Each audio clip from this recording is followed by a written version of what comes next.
Jalo.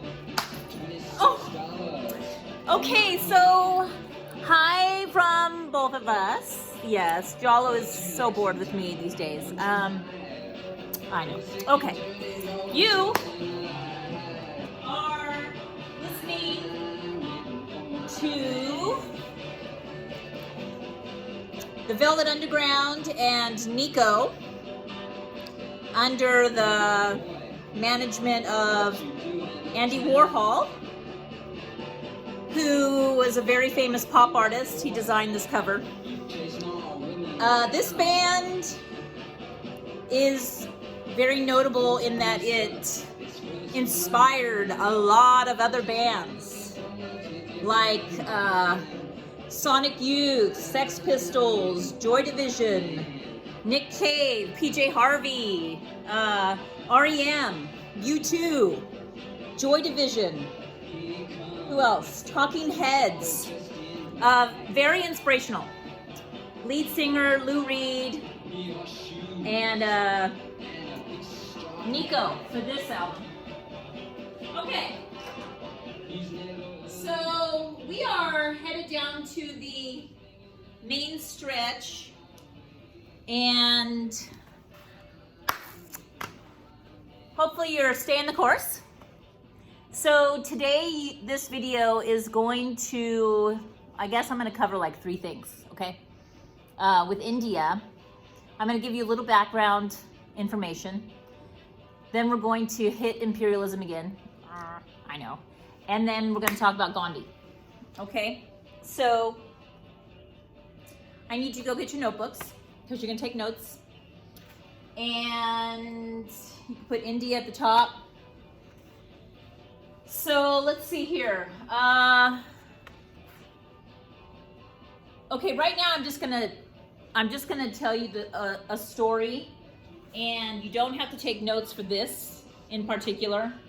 If you wanted to, that's fine, but I'm mainly gonna be looking for imperialism. Okay, I do need you to know that the connection between world history and U.S. history has to do with a company called the East India Company. And in the very beginning, there is this East India Company that has massive business in India.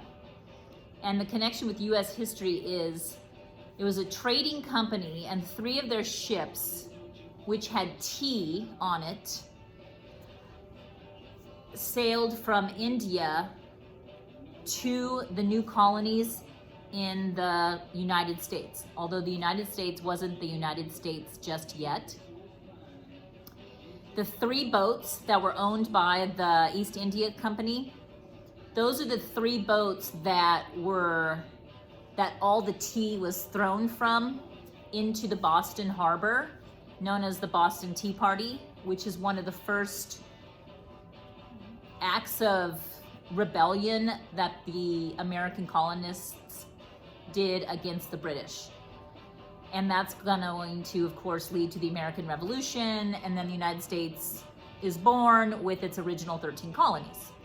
And then through the years, manifest destiny will happen, and more territory will be added to the United States until we finally reach from sea to shining sea, and all the land in between becomes what we are today. Okay, so please note that this company got permission from the King of England to trade in India. And they were making tons of money, and everything was going okay because the crown was taxing the company. So the crown was making money and the company was making money. Then, because of ignorance, all that fell apart. And the British East India Company, they were, in my view, incredibly arrogant in that they didn't want to open their eyes up to learning about a new culture. So they were hiring Indian soldiers, which were called sepoy, to protect their business interests. The sepoy were made up of Muslims and Hindus, meaning two religions, Islam and Hinduism, were both being practiced. Okay. Well, the British designed a new rifle. It was called the Enfield rifle, and it needed a different type of cartridge. And the cartridges were sealed with pork and beef fat. Okay. If you follow Islam, you do not eat pork. And if you follow Hinduism, you do not eat beef. The cow is considered sacred in Hinduism.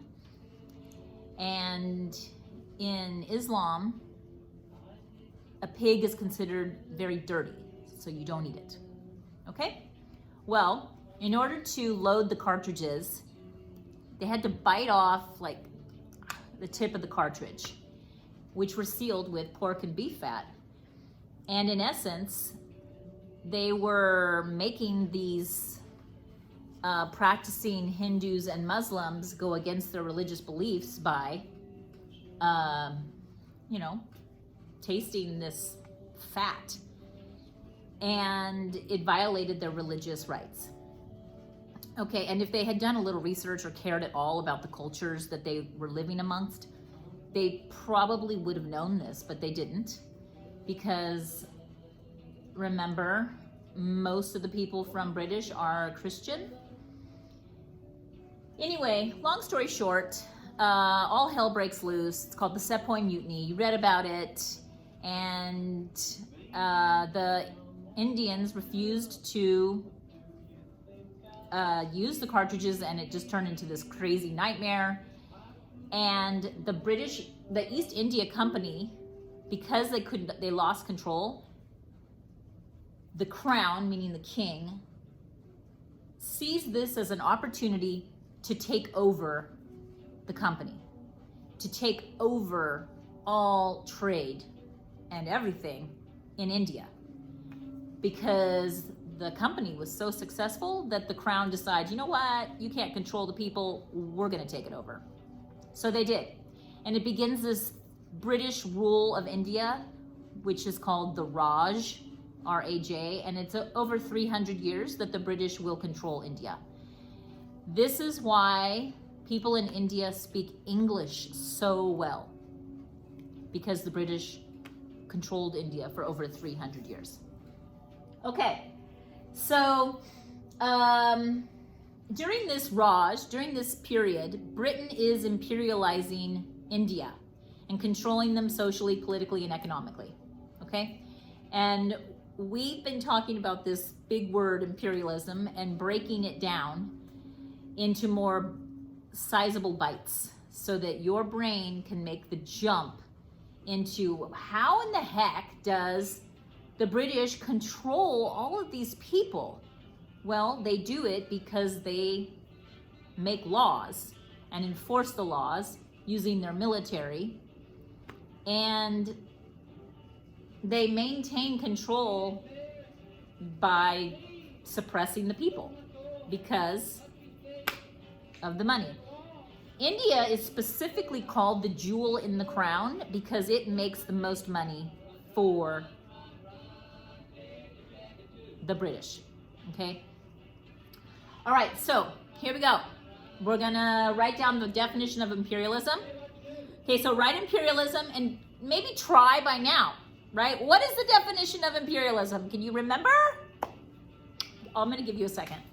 Let's make sure you guys can see this. Okay, so, all right. Imperialism. Okay, so your notes should start here as a minimum. I will be looking for this. So, what is it? Okay, imperialism is when, here we go, a stronger country takes over a weaker country and controls it socially, politically, and economically,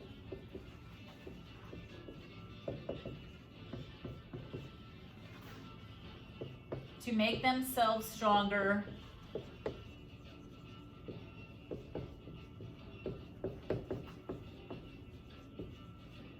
and for financial gain.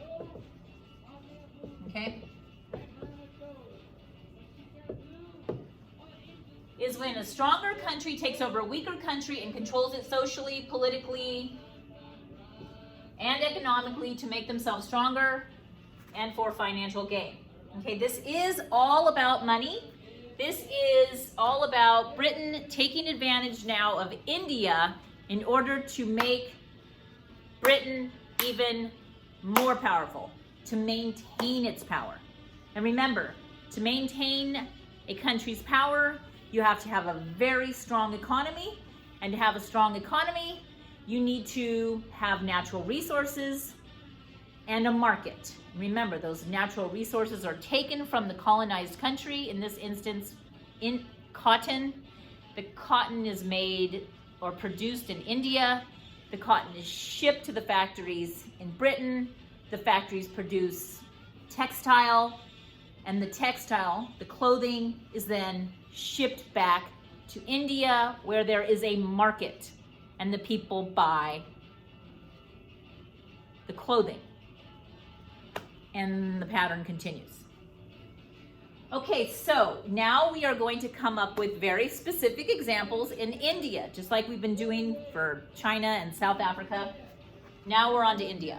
Okay, so let's start with politically. I'm going to start with politically because, well, are you thinking of what lands under politically in your brains right now? What words land under politically? Okay, because you should be thinking of laws, ding, ding, ding, government, military, justice system, okay? And the key, the key is that, well, they're all super important, but in the government, they make laws, and then they basically, everybody has to follow the law. Okay, so let's start off with politically. I don't know if you can see this. Let's try this blue, politically. Okay, so what you should know that in India,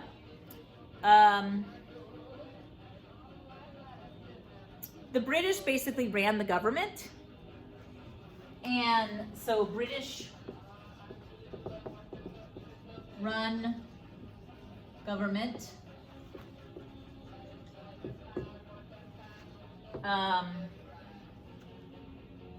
Laws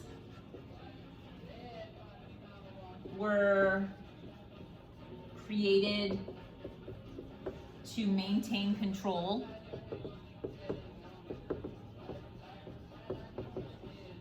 I'm going to add the word suppress.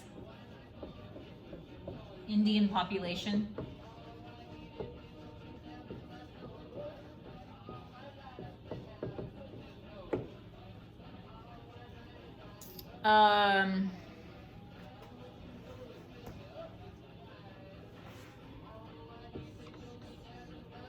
We're going to talk about specific laws because, again, like in South Africa, a lot of the laws have to do with socially, okay? But you have to understand that laws are created and then affect the people socially. Also, martial law, again.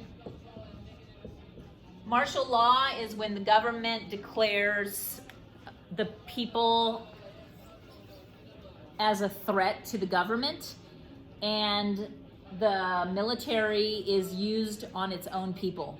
And you read about something called Amritsar massacre. That's martial law was declared for that. Okay, let's see. All right, so let's talk about Well, actually right here, martial law, why don't you write Amritsar Massacre? Okay. Amritsar Massacre. Can you see that? Yeah, okay. Amritsar, Amritsar, Massacre. And this Amritsar Massacre happens when there was a law made, and it was called the Rowlatt Act. And under the Rowlatt Act, a few things, but one of them was you could be thrown in jail without a trial for up to 2 years. So they're just going to throw you in jail, and you have to sit there and you don't get a trial for 2 years. And the other was they forbid the gathering of more than 5 people. And a lot of people did not know that they are not supposed to gather because, again, the laws are written in English, and maybe they didn't know English very well. So when they gathered in a city called Amritsar, we're talking women, children, families. It was more of a celebration of religion. And at that gathering, there were Muslims and Hindus, totally together, fine. But because it was such a large gathering, the British-controlled government declared martial law and shot them all up. The pattern that we've been seeing is when martial law is declared and people are shot up, nationalism spikes. So Indians begin to believe, what the heck? We should have India for all Indians. The British should get out. Okay, that should sound familiar because the Chinese were the same way. Okay. And by the way, a lot of times in history, people don't like group gatherings. So they always make a law that says, hey, you can't gather in a group. And the reason for that is because when people gather in a group, we get excited for change. We exchange different ideas. We have each other's back. Like, oh, okay, yeah, he's on to this. Yes, all right, well, I like that guy, and let's follow him. And I like what she's got to say, and let's follow her. Let's be together on this. It's when change happens. It's why one of our 5 freedoms in our First Amendment is the right to assemble. When people assemble in a large gathering, like when we hold an assembly, there's lots of people and we feel camaraderie, okay? Well, when you're trying to suppress a population, you don't want the population to ever get on the same page. So you don't allow them to gather. Okay, let's move on to, let's do economically. Okay? Economically, and the word you're supposed to be thinking of is the money! Okay, economically. Okay, let's break this one down. So in your mind right now, under economically, you should be thinking money, right? Currency, trade, imports, exports, tariffs, taxes, jobs, income, okay? All right, so Britain makes a rule that basically doesn't allow India to have their own textile factories, okay? They also make a rule. Let me back up slightly. So Indians had to plant what are called cash crops. Okay, cash crops. Basically crops that you can't really eat and survive on. For instance, cotton. Where's my cotton? I don't know. You can't just eat cotton. You're not going to be able to live on cotton. Cotton is a cash crop. So the British made the Indian farmers plant certain crops. Cotton, jute, indigo. Indigo is it's like a beautiful, almost royal purple cobalt blue. It's a gorgeous color, used for dyeing clothes. So they made Indians plant these cash crops, and they wouldn't allow them to plant what are called staple crops, you know, food. Like they wouldn't let them just plant their own crops to sustain themselves. So that was an incredible hardship on the Indians. Okay, so let's see. They also couldn't, Indians couldn't have textile factories.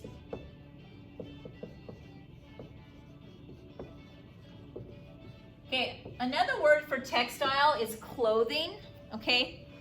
The British do not want any textile factories to be built in India because that would be competition for the factories in Britain. So they make it illegal for textile factories to be built. Again, the British want the Indians to grow cotton, send it to Britain, where they turn the cotton into clothing, and then they send the clothing back to India, and they've made a law that they can't have their own textile factories, so the Indians have to buy the British-made textile. Okay, it's almost brilliant on the British part. It's just incredibly greedy. You know, it is what it is. Okay, another thing that the British are doing, you guys read about this. They are taxing the Indians on everything they can, but let's remember about that salt tax. Okay, the British are taxing salt, and this is an interesting story that combines with Gandhi, because Gandhi is a very, very smart man.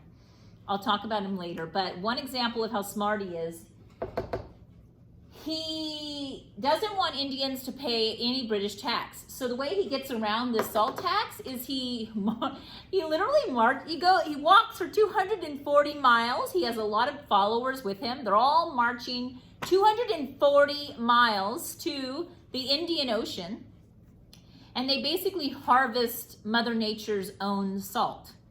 And salt comes from, clearly, salt water. And they harvest it. So they're not buying the British salt. Therefore, they're not paying the tax.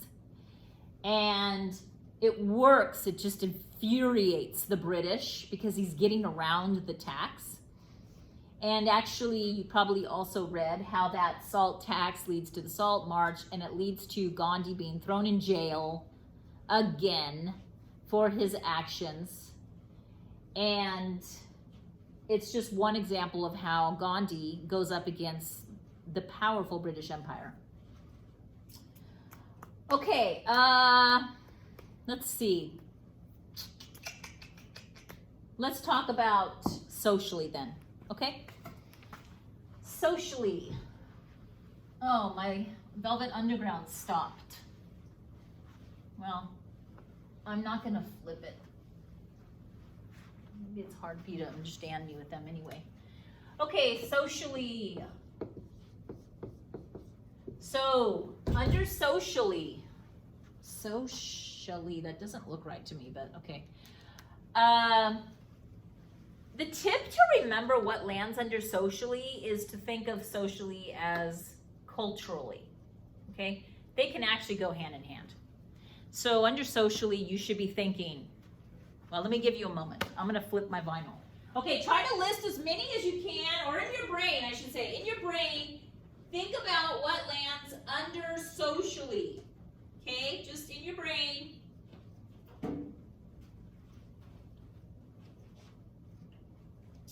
Okay, so under socially, you should be thinking religion, music, food, clothing,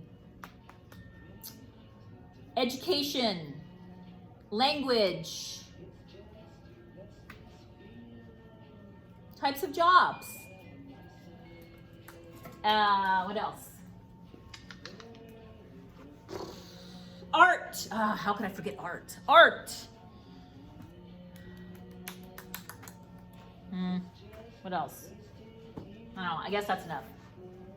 Holidays, traditions, etiquette, maybe different.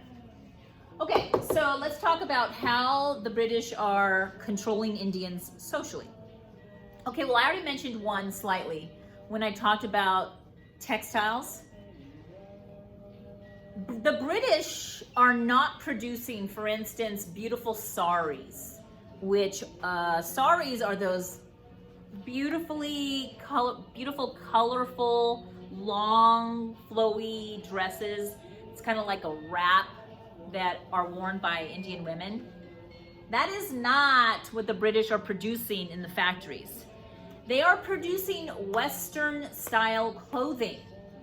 Okay? For the men, it's going to be a business suit. Okay? And the women is going to be a dress, but it does not look like a sari. And I need you to understand that this is a way to control the people's psyche. Because what the British are saying is this. Ew, what are you wearing? That is so uncivilized. You should be wearing what we're wearing. So remember, the Indians can't have their own textile factories, so they have to buy what the British are producing. So the British are slowly taking away the Indian culture and substituting it for British. Okay? And in the back, it's always because it can't possibly be a good thing if it's not British, Western. Okay? It's just a way to suppress them. Make Indians feel like second-class citizens in their own country. Okay, so Indians had to buy Western style clothes.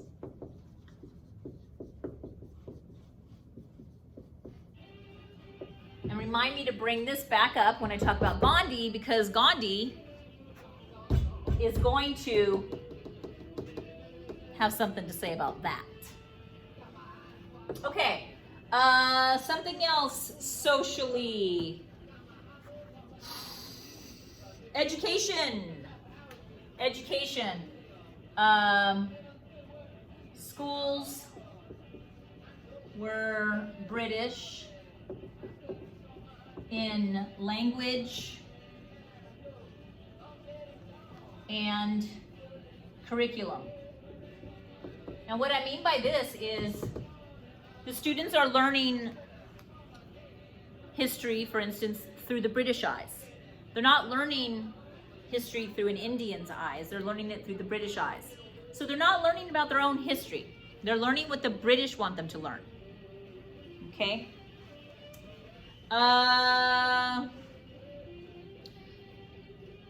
Pass laws. Let's see. Pass laws. This should sound familiar. The British love doing this to their colonies. Pass laws, like in South Africa, Indians had to have a pass. And that would basically say where they're from and name, and it's basically an ID. They had to carry their ID around them at all times. And it was just a way of people always feeling like they were on edge. Okay? Let's see, what else? Socially, I guess the other thing is Christianity. Religion is always part of it. So Christianity is introduced.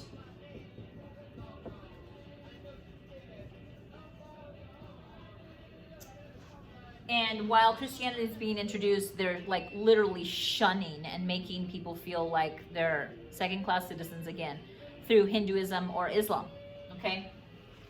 And racism, okay? Racism was pretty extreme in India. All of the jobs were some of the lowest jobs were never touched by the British. Oh, sports is part of socially. Cricket. I don't know if you know what cricket is. Cricket is introduced to India by the British, and cricket is still played in India. It's very popular. And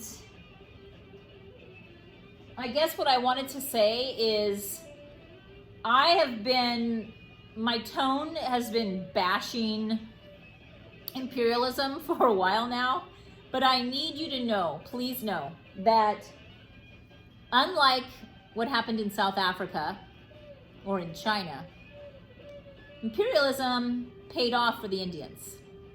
Because the British not only, yes, they did all of this, but they did also introduce train travel. There are railroad tracks all over India, telegraph lines all over India. Hospitals and schools were built. A system of cleansing the water was brought in. Irrigation was introduced. Canals were introduced. And what I'm getting to is the British actually put money into the infrastructure of India, unlike in Africa. And to this day, India actually has a pretty strong economy. Well, I mean, the whole world's getting hit by coronavirus right now, but before this, they had a very strong economy.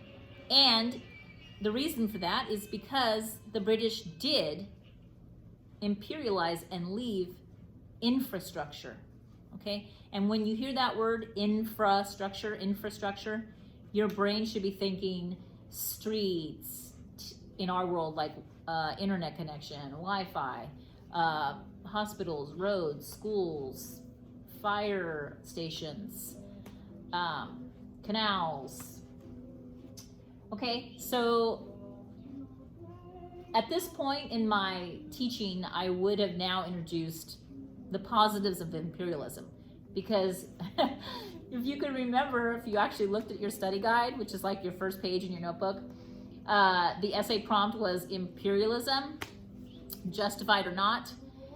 So we're not going to have that prompt, but I will have you guys learn imperialism. Oh, by the way, I just found out that I'm going to be teaching U.S. history 4 sections next year of A, so maybe I'll actually get some of you and get to know you a little bit better than this. We'll see what next year brings. Okay, so are we good? Hopefully we're good. Okay, let's move on to Gandhi. What am I at already? Oh my God, I'm over a half an hour. Okay, so let's move on to Gandhi. Sorry, this is a long lecture. Oh, sorry. Okay. Oh, this is Nico singing. Not my daughter, but she's named after this lady. Okay, Gandhi. Okay, first of all, Gandhi. Okay, so Gandhi is, he's like the mastermind of what's called civil disobedience. Civil disobedience is basically defying an unjust law. You are choosing to disobey a law that you do not think is justified or just, and it should not be legal. So you're going to not do it. You're going to defy it. But with Gandhi, in his civil disobedience, he always reinforced the idea of nonviolent non-cooperation. Okay? So, all right, write down Gandhi. I'm looking for Gandhi in your notes. So, he's the master of civil disobedience.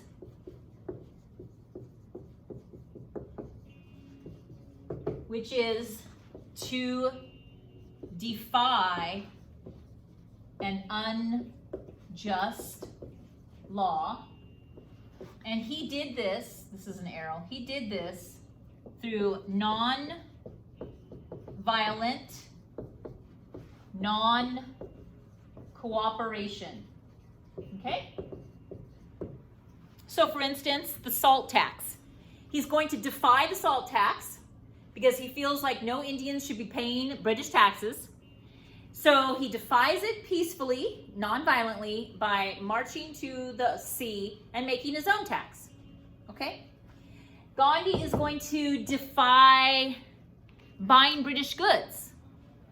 The way he defies that is he promotes homespun. And basically homespun is spinning your own thread, like taking the cotton, spinning your own thread, and then making your own textile, your own clothing. And he is quoted as saying, one garment made from homespun gives oneself dignity. Wear it with pride. Okay, even if you just have one, wear it with pride. And the reason for that is because he knows that the British can be hit the hardest with money. Okay, it's all about money. So if they defy British taxes, if they defy buying British-made goods, they're going to hit Britain where it hurts the most, which is money, okay? So, and what that means is all the people back in Britain who work in the factories, if nobody is buying the British-made goods, then they're going to lose their jobs and their economy is going to suffer.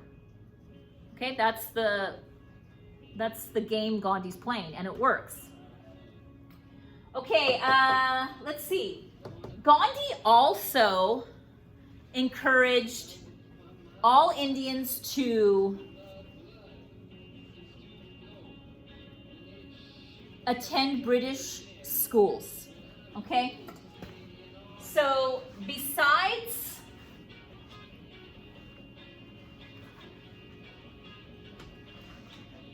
Gandhi encouraged Indians to, one, not attend British-run schools, okay? Because he knows that the students are only learning what the British want them to learn, and the education sucks anyway. Okay, two, he encourages Indians to not pay British taxes. Okay, we talked about the salt tax. So not pay British taxes.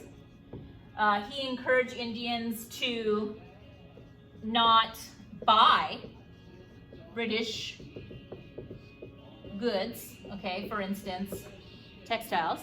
And the last thing he encouraged the Indians to do is he encouraged them to refuse to vote. Okay, and this is an interesting one. He encouraged them to refuse to vote because his take on it is, why the hell would we vote in an election if there's nobody that we want representing us? If there's nobody that we have put forth on the ballot, then we're not even going to give you the time of day to vote because we don't want them anyway. And it was his way of saying, your elections are a fraud. Nobody on the ballot has our back. Nobody on the ballot is somebody that will represent our needs. So we refuse to vote. Okay? These are 4 things that Gandhi wanted all Indians to do in order to fight the British peacefully. Okay, and the last 4 things that you're going to write about Gandhi, and then I'm going to shush, and you're going to be able to go on your way. Sorry, what am I up to now? Okay, Gandhi. He lived by 4 beliefs, okay? 4 things. 1,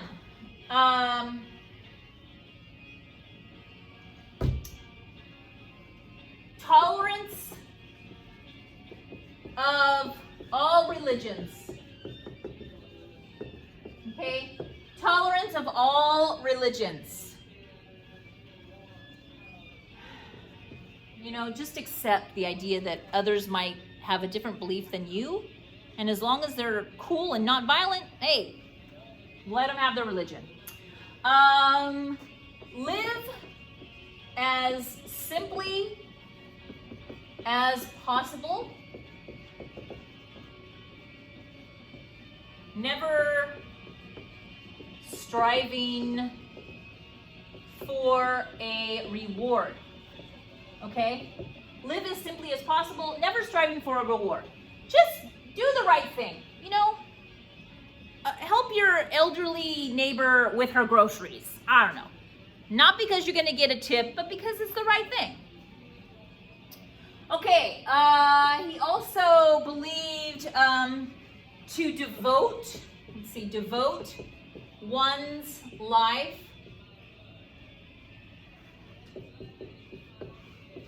to the service of others, okay? He believed in community. He believed in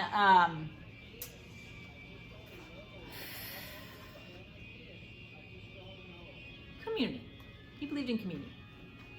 Okay, and then the last thing is fight injustice in all of its forms, but never resort to violence.